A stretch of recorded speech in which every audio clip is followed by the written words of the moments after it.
Roguelike games are a tough genre to crack. With so many options available to players, it often comes down to execution, variety of items, and distinguishing factors.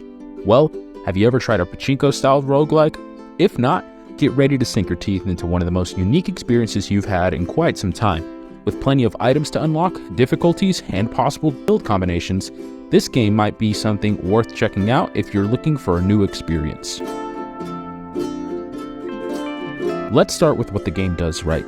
The gameplay is unique, where you shoot an orb into a pachinko board, and the damage is based on the number of pegs that you manage to hit. There are green board refresh pegs, yellow critical pegs, and then bombs, which do damage to all of the enemies on screen. There's a constant calculation of where to shoot, which orbs to recycle, or which ones you want to remove from your deck altogether. You navigate 3 worlds as you make your deck more consistent and fight stronger and stronger enemies. Graphically, as you can see, the game is simple. However, as you progress further into levels, there is an added level of appreciation that begins to give to the board's design. Each board represents a room that you are in, and usually it reflects the enemy types or an item that you just acquired. The game has many deck-building-esque elements, and after each battle, you have the opportunity to either add an orb to your shots or upgrade ones that you currently have if you have the funds for it.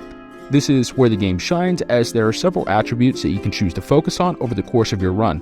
These can change from stacking poison damage, focusing on non-critical hits, or building shields to mitigate any damage while being able to use them to attack. While the gameplay styles are great, these couldn't be made possible without the items that the game makes available to the players. Some items are better than others, but there are very few things that come close to the feeling you get when you finally get that one item that you were looking for to complete your build. There are a few problems that I came across during my playtime. The first is a very minor thing, but I do wish they could speed things up a little bit more. The game does afford you of going faster, but it only increases the speed by 1.5. The second thing is that during navigation, I often felt like my orb did not go where I wanted it to go. This is incredibly frustrating at times when I was really looking forward to fighting a mini-boss for a relic, or wanted to go to the shop and aim to what I assumed would lead me in the right direction, only to find that I somehow traveled to the opposite side of the screen. I know that this comes with the territory of the game, but it does not solve that frustration. The last thing is probably a bigger one. I don't know why this is the case, but sometimes while aiming, it would automatically discard the orb that I was about to use.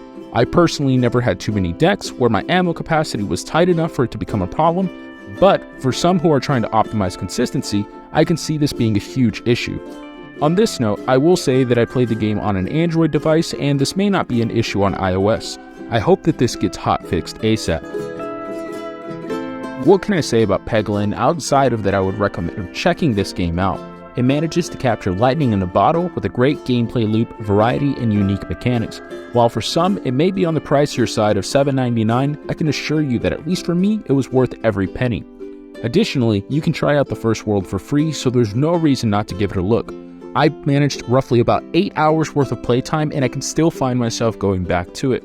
If you have any recommendations for me to review, leave it in the comment section below. While you're there, feel free to let me know what your favorite roguelike is. Otherwise, stay tuned in to Gaming in the Moment.